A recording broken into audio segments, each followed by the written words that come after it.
especially in the world of real estate, the word community is used a hell of a lot.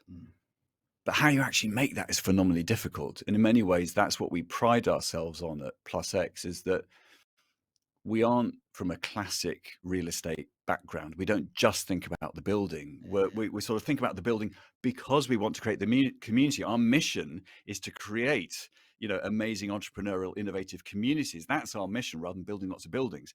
The point for me is about saying, understand properly the problem that you're trying to solve. And indeed, what you need to do is fall in love with the problem, not the solution, right? And that for me is very close to Simon Sinek, start with why, right? So for me, the most powerful thing as a designer is always to understand, what are you trying to improve for someone, for multiple people? And it's by falling in love with the problem that you keep on trying different solutions. And some solutions are right, some are wrong, some will sustain, some will need to be replaced, but the constant is the problem and the beneficiary, the impact you want to have in the world. And the solution are all, these are all these different solutions around the edge. Are you making painkillers or vitamins? So what problem are you solving? Sometimes vitamins are seen as things that are nice, but not necessarily something that everyone really needs. Whereas painkillers are things, almost back to my point of, how do you find something that will endure through different economic cycles? What's an enduring need that people have? Trying to find those painkillers, those real pain points that you can create a painkiller for, rather than just a vitamin, a nice to have, not a must have. Those are some of the nuances of how we coach people exactly to say, what problem are you solving? How do you know it's a problem? Is it a real problem? Is it an enduring problem? Is it a real massive pain?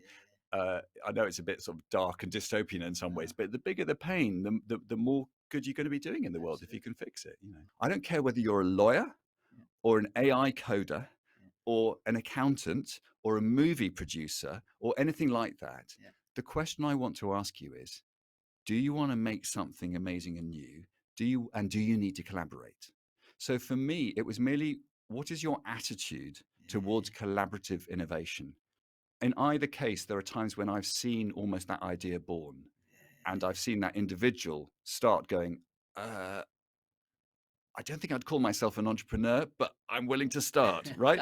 So to go from that genesis, it's a bit like seeing my kids grow up from being newborns to the teenagers they are now.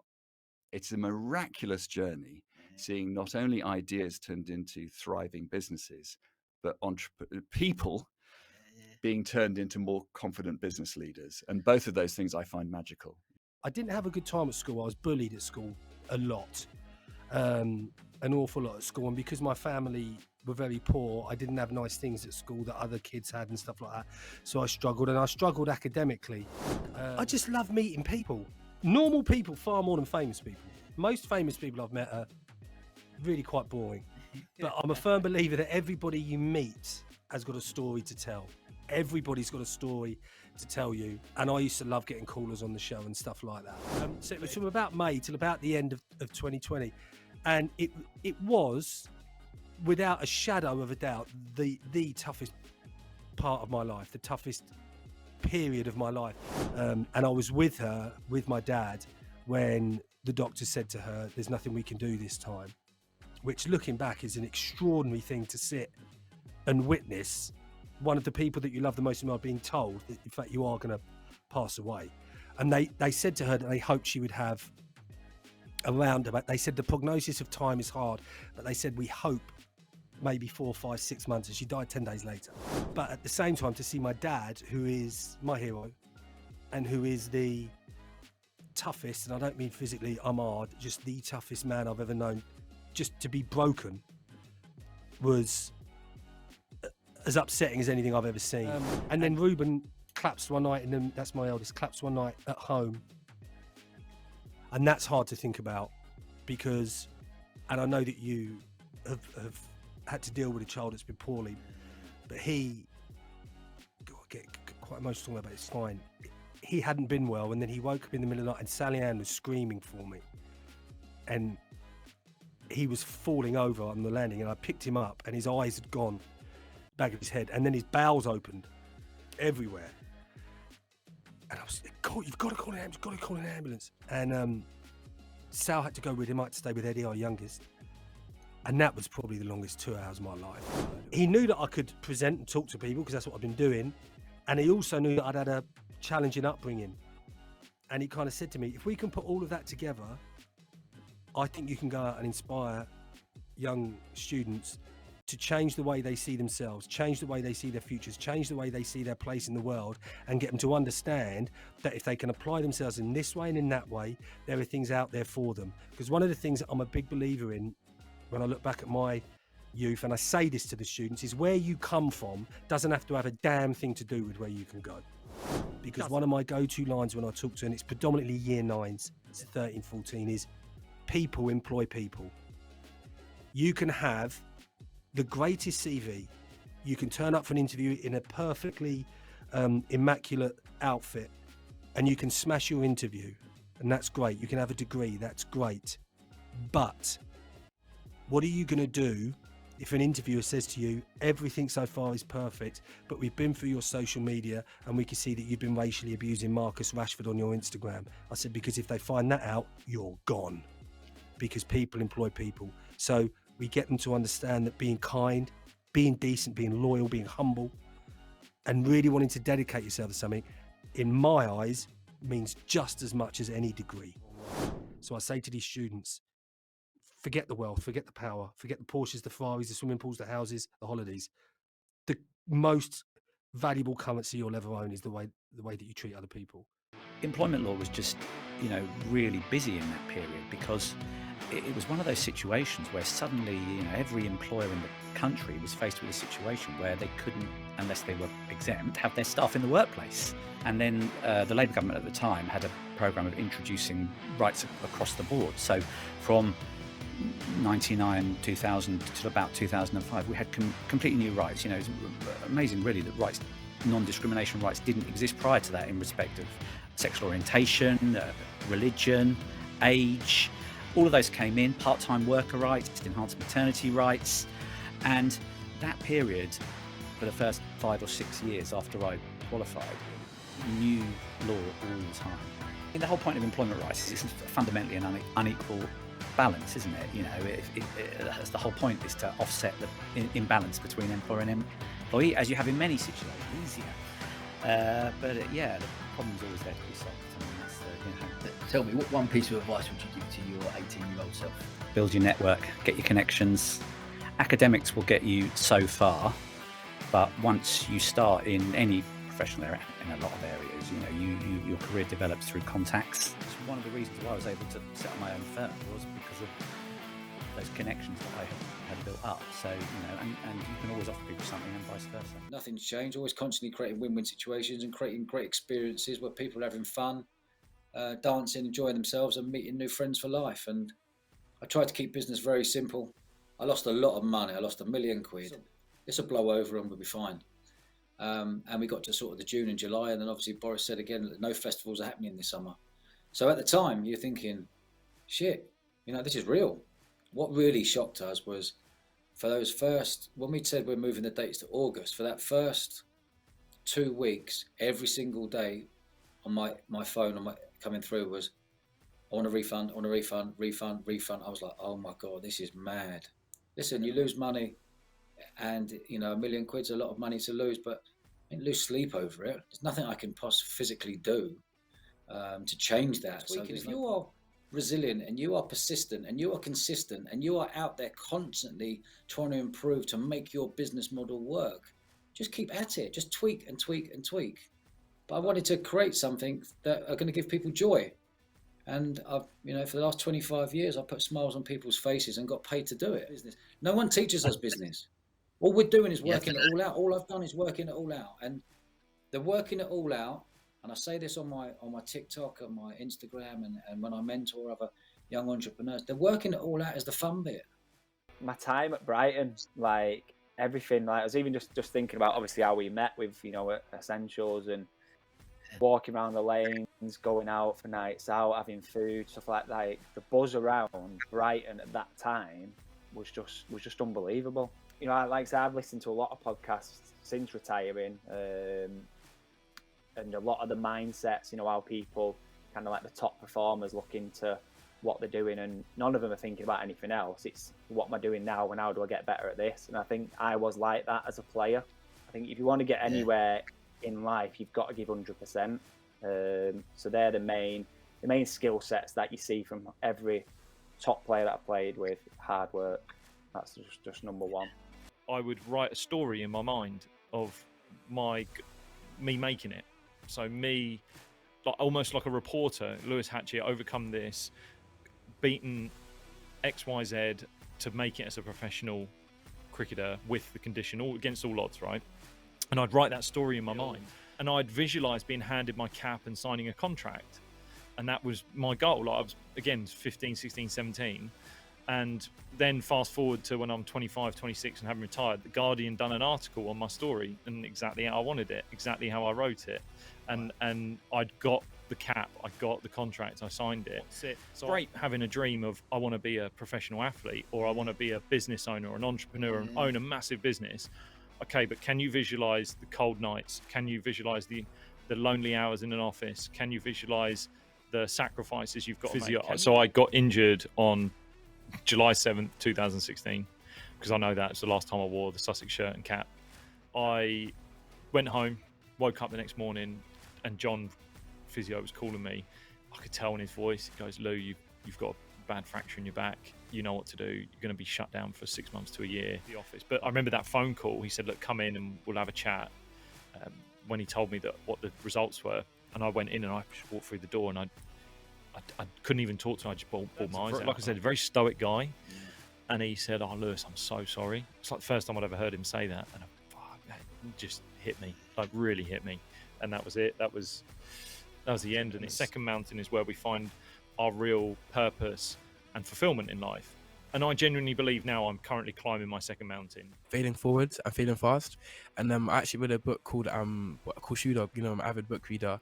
And Shoe Dog was written by the owner of Nike, Phil Knight, about his journey. And one thing he said, he started quite early on the Nike journey. And he said that one lesson he took from it was failing fast and failing forward. More independent thinkers. I think what we need in society nowadays is more independent thinkers and independent thinking. One thing that we need to do if you want to make real change and impact in the world is encourage independent thought. One of the most important skills I think anyone can have is curiosity. I think from a very, very young age, I've always just been curious. I've always been adventurous. Aim to be as good as you can be. Aim to make impact. And if happiness falls upon you, you should be grateful for it. And, that's where I see it. Being as best you can be for yourself and for your family is probably more important than being happy, because happiness is fleeting. But as you mentioned, contentment, fulfillment is what matters most. The police came round to our house just to get a statement. And instead of getting a statement from her, they walked in to find my stepdad in my mum's clothing, which back in 71 was completely unacceptable, and me sitting on the floor with no clothes on in December, freezing cold and blue. The hospital notes say that I was about to lose my toes if I'd stayed there any longer, and I would have lost my feet within a week. My parents were not bad people individually, but the relationship with the three of them was just toxic. We have a choice every day, every single day. And that is one of the gifts of life, if you like, that at whatever point when you think, life's not great, you've got a choice. And I literally hit rock bottom. I now know what it means to lose everything. I lost my house, my partner walked out, lost my job, and it took me 4 years before I could work again. I really believe now that the worst thing you can lose is hope. As long as there's hope, you can kind of get through anything. We gave him the pitch, and he said, "How much you boys looking for?" And we said, $1.5 million. And he goes, "I love your energy. You remind me of me when I was your age." And we were like, "Great." He goes, "Put me down for 750. Talk to my man Jonathan. He can finish up with the details." And we were 28, 29 years old at retail, and so the board have said, "We need them to have 10 million, not 1.5 million." And we're like, "Are you kidding me? What are you talking about?" And it was .com crash time. Nobody was going to give $10 million to a couple of guys with a laptop. And it was a miracle we got as far as we did. Anyway, so we never took the money. I lost 25 grand, so did Jeremy, shut the company down. What I was born to do was not work at Sky or Smith Klein Beecham or being an accountant or all the other stuff I'd done in my 20s. It was to start a business because I just loved it. if you like. And I took it on my own in 2006 and raised some seed funding, and 15 years later, here we are. How did you No, see it that? it lit the spark of entrepreneurship for me. But at the beginning of any journey, any startup, you need insane amounts of optimism and resilience, and like, today's gonna be amazing, we're gonna crush it today, and you have to believe that and feel it, and for some reason I do. If you don't dream, it won't happen, right? But you take one step at a time and you keep going, and it's amazing how far you can go. You enjoy the journey in the process, then the outcome will take care of itself, and it'll be probably bigger than you were expecting, but it's where the joy comes from. And actually, selling the company and making some money, that didn't give me, the money gives me zero joy. And then my biggest client was about 80% of that. And then the recession hit, if you remember, in 2008. I would say like the business went flat overnight, literally lost the business overnight. So I guess my blueprint was, when everyone turned left, I made sure I turned right. Like, everyone's got this like little gift. And my little gift is coming up with those ideas and piecing the puzzle together and skinning the cat differently to everybody else. And if you went away from here, the only thing you took from it was this, that you sat down and you wrote a list of every single toxic person in your life, even if it's your own mum. And then over a period of time, you make it your number one priority to remove them from your life. I promise you, your mental health will be better, your bank balance will be better, just your whole well-being will be better. Everything is also empowering people. So it's okay to make mistakes. Like, you will, working with me, you will scratch your knees. You really will, but you'll never break your neck. And there's a massive, massive difference. And one of the things I've drilled into the team is that if we were a restaurant, and I correlate what we do to a restaurant, the environments are very, very similar, we would have a Michelin star. We're not the Harvester. For me, as long as on my tombstone said he tried, that's good enough. Because if you don't try, you'll never know. So as long as you try, what's the worst that can happen? What was my biggest achievement? For me, it was definitely playing for Scotland. There was no bigger thing for me, but because I feel that it wasn't just for me, I feel that it was kind of like for all my family and all my friends that I grew up playing football with. It was kind of for all of us. So for me, like, leading the team out for the first game at the Amex is a massive highlight in terms of looking back on my career and thinking, oh, that was unbelievable, like the support we had and like the atmosphere, and then the late goal. It couldn't have went any better. And I think growing up through sport, you become adaptable, you become resilient, because that's massive in sport now, to be resilient and take the knocks. One of the worst things you could ever say to me would be, you didn't work hard enough, because it's a basic requirement for me. One thing I can guarantee you, anybody, is that within football you always have periods of rejection. You're playing terrible, nobody likes you, you're getting booed by the fans, you're getting stick on social media. There'll always be a period of that, so it's like, how well do you deal with that? And that will determine how quickly you can get over it and move on. Try to find a real happy medium, but to enjoy what you're doing and enjoy your family. And I would say that's the key for me. If I'm getting all that, if I get all those things right, mate, I'm happy. My family life wasn't brilliant. It was often, we were poor. So there was a lot of poverty. There was a lot of alcoholism. There was a lot of, it was very unsettled. By the time I was 16, I left home and I moved out. And by the time I was 19, I left the country and I came to England. I never really had a particularly positive relationship with my parents. There was a lot of neglect in childhood. A lot of my childhood I don't remember. There are sort of huge chunks of it that I've just completely kind of blocked out of my memory. If you get up, in the morning and you manage to keep all the kids alive all day and everybody goes to bed happy, then that's enough. 100%. Really? Yeah, 100%. I can say in all honesty that as a parent, I don't always get it right. None of us do. But I wake up every single day and I try my best. I think it's important to be authentic and bring your authentic self. If you're going to do it properly. And I think for a community to really work, it has to be value driven. I think that's all you have at the end of your life. You can be as successful as you want, whatever that looks like for you. You can make all the money in the world if that's what motivates you. But at the end of your life, when you have nothing, all you have is love. and all you have is the relationships with the people in your life that you've built over that time, and that's it. You know, all the money in the world is not going to help you at that point. So for me, that's my focus. I've always loved like cooking for family and friends from like a young age, and just seeing how food brings people together, you know, was always something that I wanted to pursue. And it was just a surreal moment, and it was like just like a mix of emotions, because you had all that going on. My team were asking me for answers that I didn't have at that stage. All we knew we had to close. Not just creating the dishes, but creating the vision, you know, like how is the service? How can we improve the restaurant environment? How can we improve everything that we do? I really enjoy that challenge, as well as trying to make them both successful businesses as well. I mean, sometimes it scares me because, you know, just when you see figures, especially after what we've been through, it is like, are we living on a knife edge? But then I do see, you know, I'm a positive person. I think positivity is my biggest thing. No matter what happens, I always try and put a positive spin on it. As I was leaving school, one of my teachers said to me, "You'll never make a career out of playing with speakers and lights. You should do more sport and do more sociable things." And here I am. I'm not going to... Someone asked me last night, what was it, 23 years now? Something like that, of playing with speakers and lights. And I was just there, you know, watching what at the time was a very busy diary in the UK, very busy diary in our Middle East branch.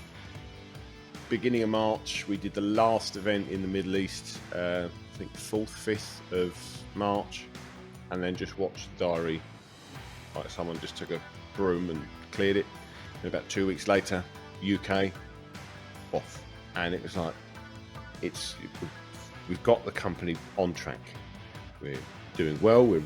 Profitability is way back up. We've streamlined the business model, and we're on our way. And then, boom.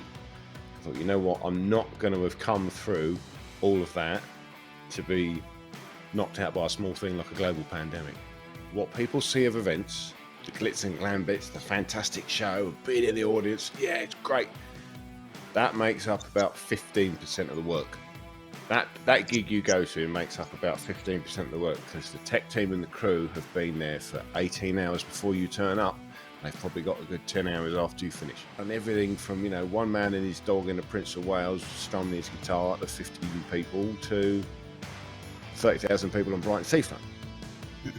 So it is not all the lovely lights and sound. Yeah, this is great. There's a lot of 4 o'clock in the morning. Why am I standing here and unloading a truck in the dark, and what's going on? You know, it's not all the lovely glitz and glam that you get to see, and not all the, as I say, not all the jobs are like that. So I've done Fat Boy Slim on Brighton Beach. I did a private party for the launch of GQ Men's Fashion Week at Elton John's house. I couldn't have told you 18 months ago that I would have half the clients that we currently have, you know, rolling off to you names like TikTok, Spotify. I would have never imagined in a million years I'd be doing that. But then again, half the stuff we've done in the last 20 years, I'd never imagined we'd do. So I'm just kind of, you know, what does the future hold? I suppose my story really is one of transformation. Starting out with BT and then rolling into being an entrepreneur. I suppose as an entrepreneur, I thought in my mind I would earn 100k in the first year, kick back, and that'll be it. It didn't quite go as according to plan. My first business pretty much failed miserably. I hadn't read the marketplace very well, and the business closed. In March 2020, we hosted the East Sussex Marketing Expo in Uckfield. And then 2 weeks later, as you say, the pandemic hit. I was really worried because that was our final event for 2 years. And I suddenly lost 97% of my income overnight. Going back, I guess, was to when I was extremely young and wanted to be an entrepreneur. From a young age, I used to sell stuff outside the house and stuff like that, you know, lemonade and other bits and pieces. Well, when I was 18, I messed up my A-levels. And then the second time, it became a little bit more complicated because my father became terminally ill during that year. and he became ill in February 1985 and died in May 1985, about a week before I took my A-levels. Was it Carpe Diem, seize the day? After that, I have always lived life trying to seize the day. And he just, I need to tell you, he said, you changed my life that day, changed my life. He said, I would have been a person just swinging from job to job. I'd be in my similar sort of place that I was then, probably. But you changed my life. And to be honest, if I'd passed away at that moment in time, I would have been happy, because I'd made a difference to someone's life that was so massive, huge from his point of view. The Les thing trumps the selling the business by miles. That is probably one of the defining moments of my life. I think there's a piece of cake for everybody. Everyone should have a little bit of cake, and then you're all happy going forward. Life's very short, and you should try and make people happy and smile. Carpe diem, seize the day. Go for it, because you're only here once. What is the point of being of thinking, oh, I could have, I'll do that tomorrow. Why do that tomorrow? Because basically you might be dead tomorrow. My dad was, so I'd do it today. Quite a long story short, we got to about 2018, and you think everything is going well. 2 small, beautiful children, bills to pay, responsibilities, and you think, life's good. I'm happy here. And then you kind of hear that the company's being taken over, and you kind of think a bit naively, I guess, that everything will be great. And then all of a sudden, you hear of things being shut down. You get a phone call from HR, we need you in the office on Friday, before you find out that you're at risk of redundancy. I kind of saw it as an opportunity, right? If I don't kind of do my own thing now, I'm potentially never going to do it, right?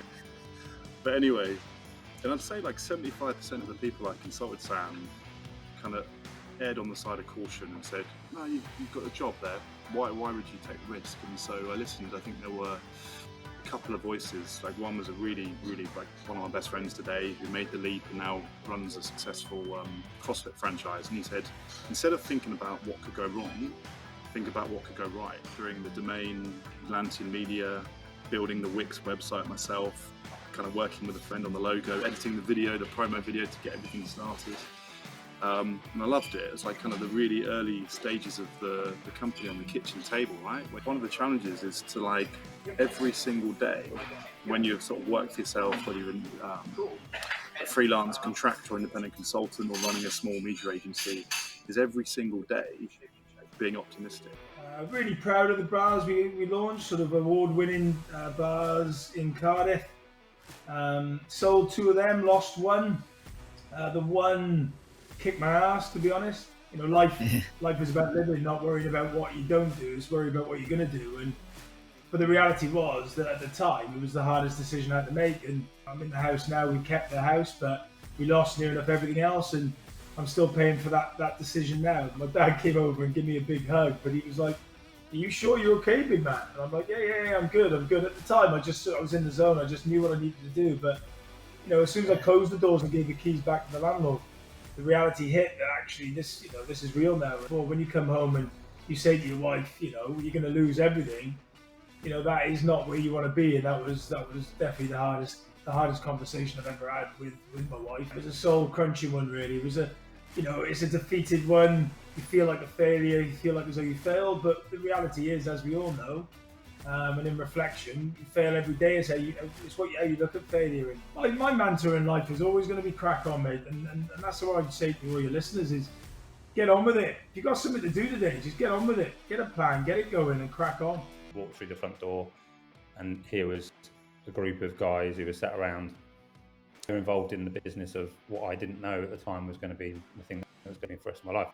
I knew if I didn't do it then, that he wouldn't see me having made that move, and also that life was incredibly short. And here I was faced with something that was so obvious that life was, finite. I knew there was never going to be a perfect moment. When this check turned up, and that was for the money I'd spent quite a bit of the money on getting a team together to kind of do the piece of work. And so my business partner took it to the bank, and they were like, yeah, this is an American check. It's going to take 60 days to clear. And I can still remember that absolutely like, oh my God, we have not got 60 days here. It was very early on. We set our 3 values at Koto, which are uncompromising positivity. I think if you're in the service of others, doesn't matter which bit of the service industry you're in, I think this applies to the whole thing. You have to come in every day with a positive mind state. It's just cadence, which is about trying to find the cadence with those that you're working around, whether that's an external person like a client or whether that's internally. It is a team game, and we all have to be on the pitch and play together. It's relentless hustle, and I think hustle culture gets some negativity at times, but for me, I think it is relentless. Humans are about being together, and ultimately our work is about connecting people to ideas, making them believe in those ideas, and then using those ideas to drive change. The high points for me are where we've managed to wrangle the chaos into meaningful moments. And so there's some classic stuff like the moment we won Coca-Cola as a client. The lesson I got out of that one was like, work can come from anywhere. Like, you should always be just like, don't think about your network as something that you're growing with an outcome. It might just keep on making connections, because they will drive things. But I think for me, I always have to live with 1 foot in presence and 1 foot in tomorrow, because the foot in tomorrow drives me not to be overly comfortable in the present. I think it's about trying to find, have calm, but also be active. Try and make sure that you're going after it and attacking it, but that isn't your mode 24/7. Be reflective, be curious, stand back. Which was actually a tough period in my life, actually, because I lost my sister she was actually diagnosed, and then subsequently I lost my sister to breast cancer over that period of time. So it was really, really, I just remember it as a really, really tough period of my life, because I was actually diagnosed with ovarian cancer. People don't actually always realise what the symptoms of ovarian cancer are, and often people describe ovarian cancer as a silent killer. And then they CT scanned me, and they came around and they said, well, we found these large tumours in both of your ovaries. And then a few days later, I just couldn't move, and I got taken in as an emergency, and basically one of the tumours had burst, and I ended up going in as an emergency operation and having, obviously, the ovaries removed. And that's when they actually confirmed that it was definitely ovarian cancer. So we were really excited. We were due to open. There was new life on the way. It was like a new start. And then boom, it's like you never quite know what's around the corner. Because what's the choice? I mean, the other choice is to lie in the gutter or to look at the stars. I grew up in East Anglia, in a really small town on the coast in East Anglia. My parents emigrated from India in the sort of late 60s. So in East Anglia, we were the only brown family in town. So that was kind of my life where I grew up. So I was always different, essentially. So I worked my way up in corporate. I was global vice president of sales and marketing for a FTSE 250 company. Had a big global team. And I had a moment where I was like, is this really what I want to keep on doing? It felt like the world was falling apart. It felt like businesses didn't know what to do, and there was always scrambling around.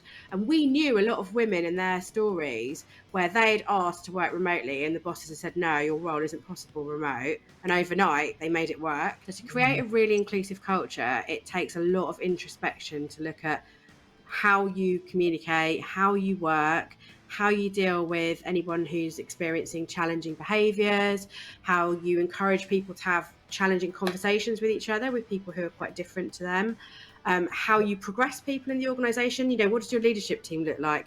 Are they all quite similar? Because if that's the case, then that's reflected in the organisation. I still hear stories about, let's give you an example, women being made to sign NDAs and given some money to shut up and go away. There's quite a lot of that. You'll be surprised. And obviously you don't hear about that because they can't talk about it. So many things about our society need to change. So there is a positive story about change, but there is so far to go. And that was the point for me when all the lights went off and we were plunging down, and I was thinking, oh my God, the possibility of us getting shot out of the sky. That for me was I shouldn't have done this moment.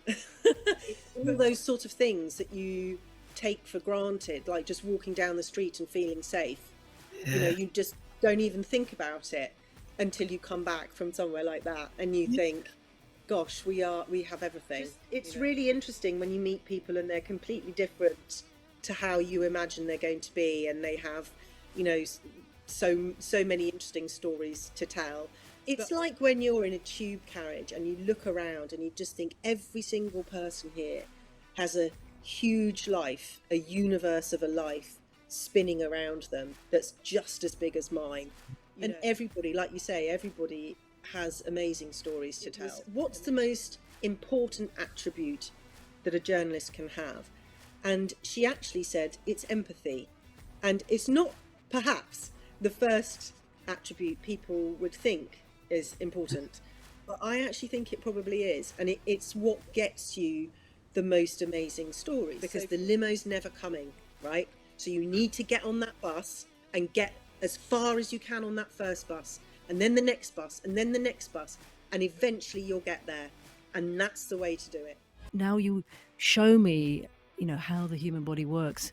I want to be able to fix it. I want to be able to do things to help make people better. And when I said to my professor I wanted to be an obstetrician and gynecologist, he said, well, good luck. Only 1 in 10 women make it. One of the main things I did when I was at Charleston Westminster was set up a program for HIV positive men to have children safely. During the 90s, treatments started to become available, and we moved from patients, coming into hospital to die, to actually this was a chronic disease, and now it is a well-treated disease. But the program was set up in sort of 2000, 1999, 2000, and there was a lot of criticism. People were saying, why are you helping people like this? There's a lot of stigma around having HIV. But I knew it was the right thing to do, and in fact, within 2 years, this was an NHS-funded treatment. 1 in 6 couples will struggle to conceive, and it's a taboo subject. You can't talk to your friends or your family about it. And we saw you go through failure. We picked you up off the floor. We said, it's going to be okay. It doesn't always work first time. That was a real insight, actually, into how to really support families. And as I said, a crash course. I was on call as the media person when Madeleine McCann went missing, and worked with the McCanns for a few years on that. I think that what the charity sector gives people is the power to change something. And I loved that idea. I loved that suddenly overnight our ability to fundraise had evaporated. We were no longer able to run events. We were no longer able to help people like you that walk and trek and run and jump out of aeroplanes for us and do all that stuff. It just evaporated. It was scary a lot of the time, thinking, how is this going to work? And waking up thinking, God, I hope this works. Or how long is this going to last? How long can we last doing this? It's creating a culture that we are all in it together. Like, there is no one of us that is more important or more expert or has a bigger say. We are all in it as one team, a group of experts desperately trying to improve the lives of children and young people and their families across Sussex. And the special thing about Rocking Horse is we're also there when it gets really serious and really specialist. It's the children with cancer and the babies who can't breathe. It's the teenagers who are experiencing really poor mental health and suicide and eating disorders. We do all of that stuff. That's what makes it special.